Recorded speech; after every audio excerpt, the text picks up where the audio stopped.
el día de hoy les venimos a hablar sobre nombres, títulos y tratamientos. Yo soy Sharon Milet León, Michelle Hernández, Dana Garzón y María José Sánchez.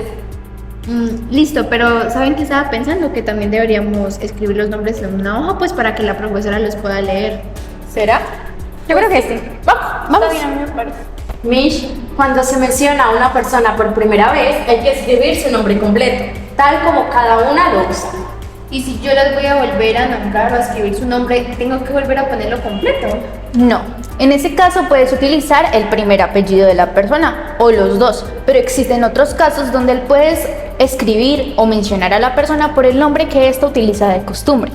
Sí, también hay que evitar que por descuido seamos mencionadas o mencionemos a otra persona solo por su segundo apellido. Un ejemplo de esto es en este periódico, hablan del grupo colombiano Morat y los mencionan a los 4 integrantes.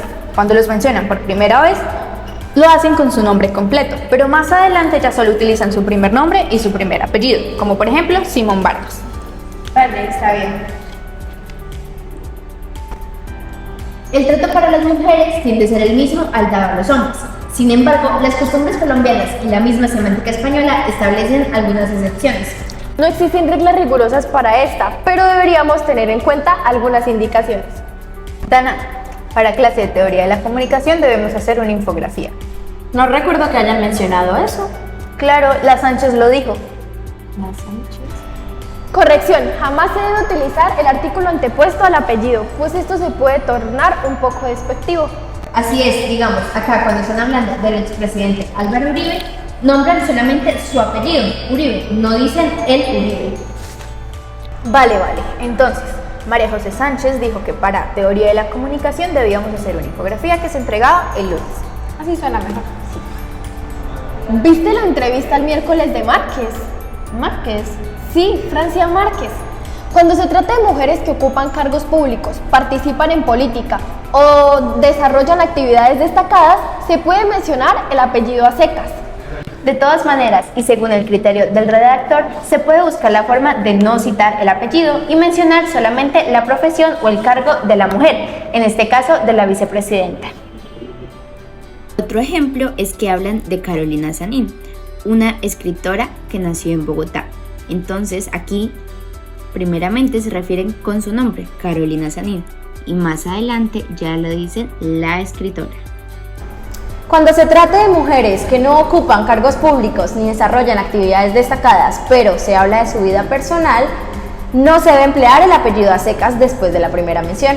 Un ejemplo claro de lo que no se debe hacer es que, por ejemplo, en esta noticia no dice la señora Peñaranda, solo hacen referencia al Peñaranda.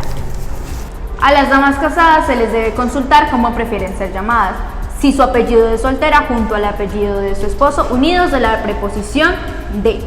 También es muy fundamental preguntar cómo quieren que se identifiquen, porque en algunos casos las damas casadas prefieren utilizar solamente su primer apellido.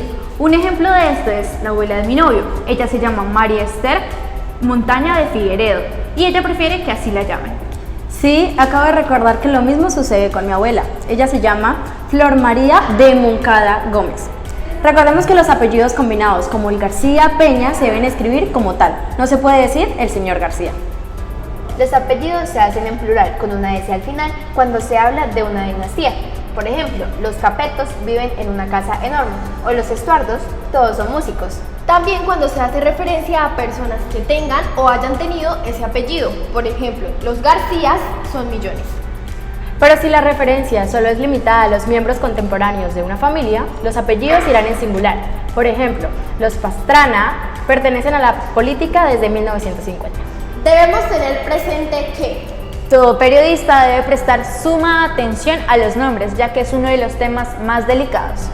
Alterar su orden, grafía u ortografía puede ser tomado como una ofensa para los interesados y además durante todo el texto deben repetirse exactamente igual. Es un descuido imperdonable que el mismo nombre aparezca de 3 o 4 formas diferentes dentro de la misma información. Cuando forme parte de la identificación usual de la persona o ésta sea irreconocible de otra manera.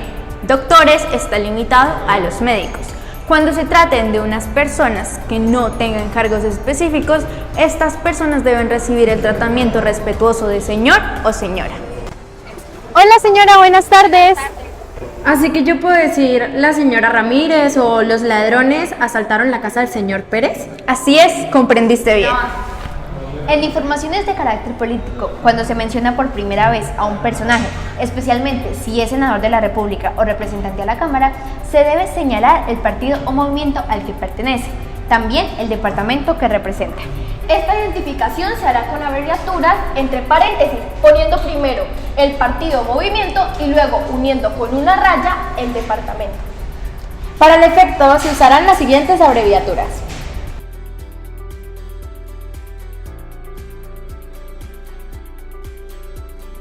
O sea, si yo me quiero referir a un integrante del Partido Liberal de Norte de Santander, debo escribirlo entre paréntesis LIB-NDS. Así es, debes estar muy pendiente a las abreviaturas mostradas en el listado. Los títulos de protocolo se emplearán sin adjetivación: cardenal, presidente, senador. Esto quiere decir que se prescindirá de tratamientos como excelentísimo o eminentísimo. Está bien, respecto a eso entonces no se podría mencionar el excelentísimo presidente Gustavo Petro. La primera vez que se nombra una persona se debe mencionar el cargo que ocupa: presidente de la República, presidente del Congreso, ministro del Interior. Cuando esta persona no tiene cargo, solamente se le debe mencionar por su profesión, como por ejemplo arquitecto, médico, abogado o escritor. En todas las menciones subsiguientes se mencionará solamente el apellido, sin repetir nuevamente la profesión o el cargo. En el caso de los funcionarios públicos se utilizará el apellido o el cargo, es decir, se pueden mezclar, pero nunca se pueden utilizar ambos a la vez.